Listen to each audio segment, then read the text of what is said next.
सर्वेभ्यो नमः। देववाणी संस्कृतम ई गुरुकुलम प्रति भवतीनां च हार्दं स्वागतम्।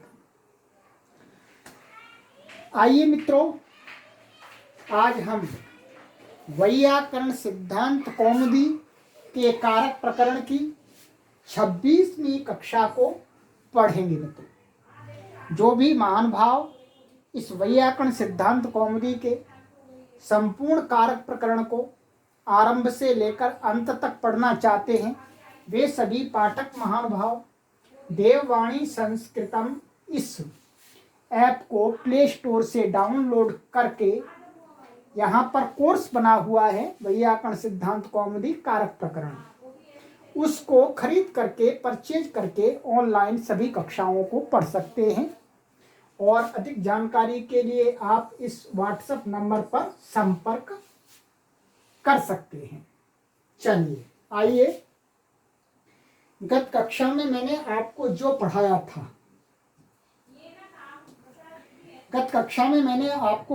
था, क्रोध द्रोहो रूपसृष्टयोः कर्म, ये आपका अंतिम सूत्र था। इससे पहले के भी सूत्र पढ़ा दिए थे, तो ये पूरा मैंने यहाँ तक आपका कंप्लीट करा दिया था मित्रों।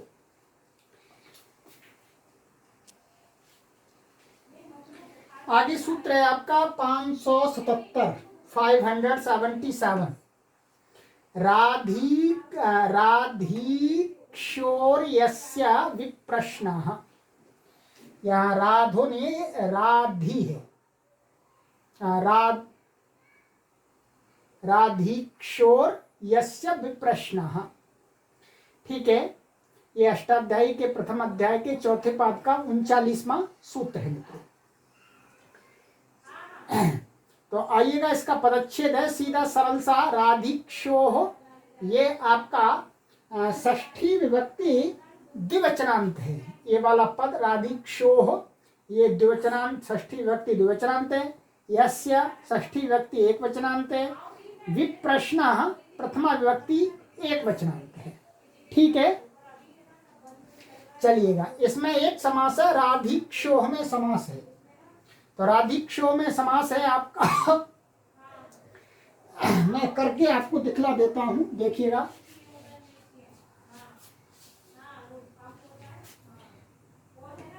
राधिश्च ईक्षिश्च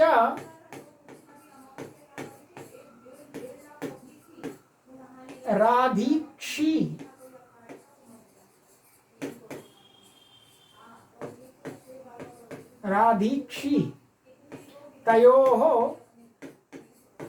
राधीक्षोः।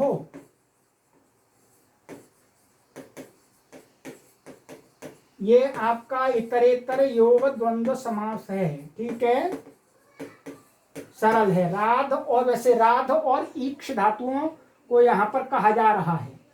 ये इतरेतर योग द्वंद्व समास हुआ आपका। चलिए इसका अर्थ देखेंगे। एतयोः कारकम संप्रदानम स्यात्। इसका अर्थ है कि जो राध और ईक्ष धातु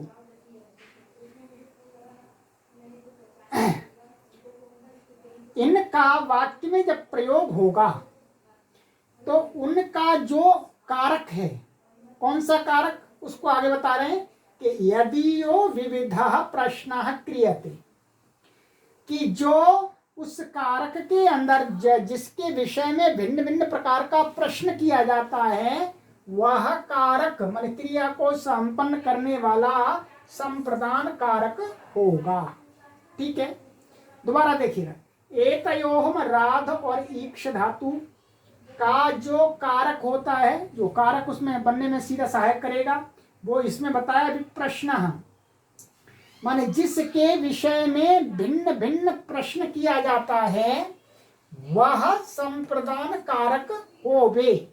तो वही का यदि यह माने यत विषयकम, माने जो जो जो जो आदि करके प्रश्न पूछे जाते हैं, तो यदि यह विविधा प्रश्न है, जो जो करके, भाई ये क्या, जैसे जैसे जैसे जैसे जैसे, तो वो प्रश्न किए जाते हैं जिसके उसकी क्या हो जाएगी, संप्रदान संज्ञा। जैसे कृष्णाय राध्यति अथवा कृष्णाय ईक्षते। अब इसका वाह विकल्प आ गया, मतलब कोई भी एक है, इसका ले सकते हैं, कृष्णाय राध्यति, कृष्णाय ईक्षते वाह।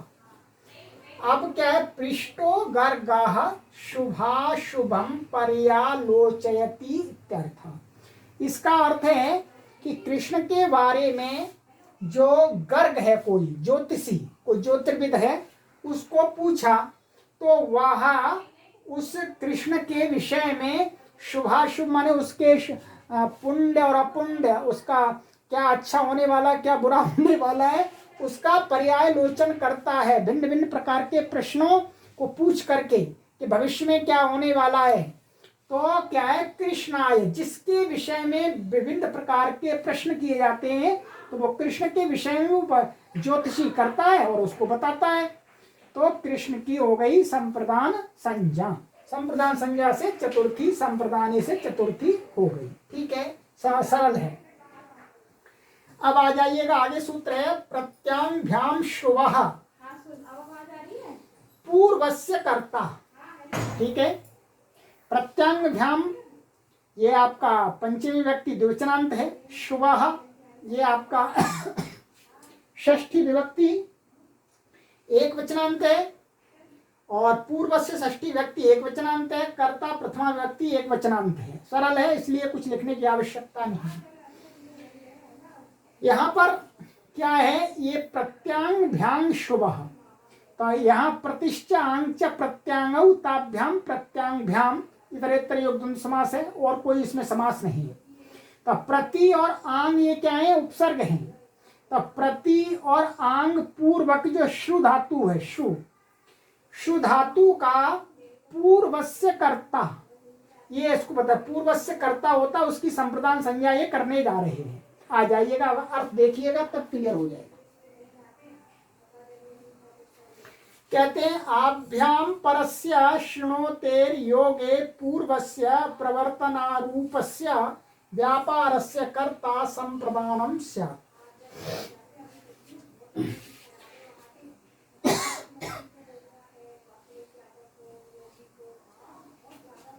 कहते हैं कि आभ्याम माने प्रति अथवा आंग पूर्वक जो शु धातु है, उसके योग होने पर, उसके प्रयोग होने पर वाक्य में उनका पूर्व का जो कर्ता, पूर्व का कर्ता का अर्थ है कि इस अर्थात वो पहले क्रिया का कर्ता बनता है, बाद में वो संप्रदान बन जाता है। तो ऐसे पूर्वस्य माने प्रवर्तना रूपस्य, अर्थात वो पहले प्रेरित करता है, वो पहले प्रेरित करता है किसी को, किसी का को कुछ करने के लिए, बाद में वही कर्ता आंग अथवा प्रतिपूर्वक शु धातु के साथ में संप्रदान बन जाता है। तो प्रवर्तना रूपस, पूर्वस्य का अर्थ है प्रवर्तना रूपस्य व्यापारस्य कर्ता, माने प्रेरणा देने वाले व्यापार का जो कर्ता, वो संप्रदान हो जाता है। जैसे विप्राय गाम प्रतिशृणोति आशृणोति वा, कोई व्यक्ति है, वो विप्राय माने ब्राह्मण के लिए गाय देने की प्रतिज्ञा करता है। प्रतिशृणोति और आशृणोति, इसका अर्थ है प्रतिज्ञा करना। ठीक है, प्रतिज्ञा करता है।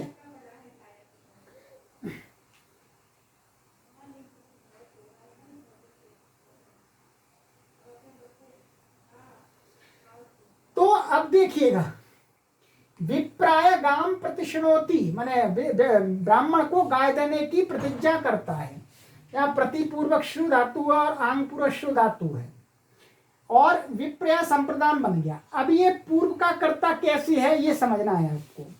तो क्या है, यहाँ पर ऐसा है कि पहले ब्राह्मण उस व्यक्ति को प्रेरित करता है कि आप मुझ ब्राह्मण को यदि गाय दोगे तो आपको स्वर्ग मिलेगा, आपको बहुत कुछ मिलेगा, या मैं आपको विद्या दूंगा। तो क्या है, प्रेरणा करता है। प्रेरणा करने के बाद वह व्यक्ति प्रतिज्ञा करता है।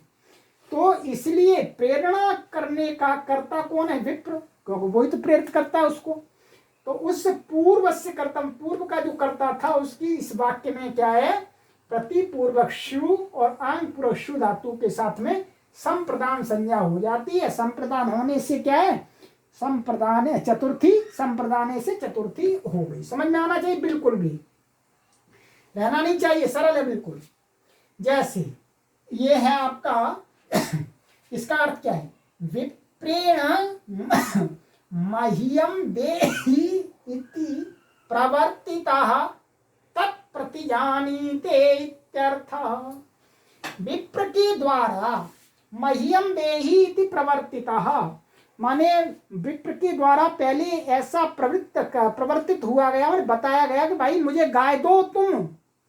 तो उस विप्र की तत्प्रतिजानी थी, माने उस उसको प्रतिज्ञा करता है वो दूसरा आदमी जो विप्र के द्वारा प्रवर्तित, विप्र के द्वारा कि मह्यम देहि, भाई मुझको कुछ दो, ऐसा प्रेरित व्यक्ति, प्रवर्तित प्रेरित, तत्प्रतिजानी थे, वह उसको प्रतिज्ञा करता है कि मैं दूंगा। तो इसलिए विप्र क्या है, पूर्व क्रिया का, प्रवर्तना रूप क्रिया का करता है।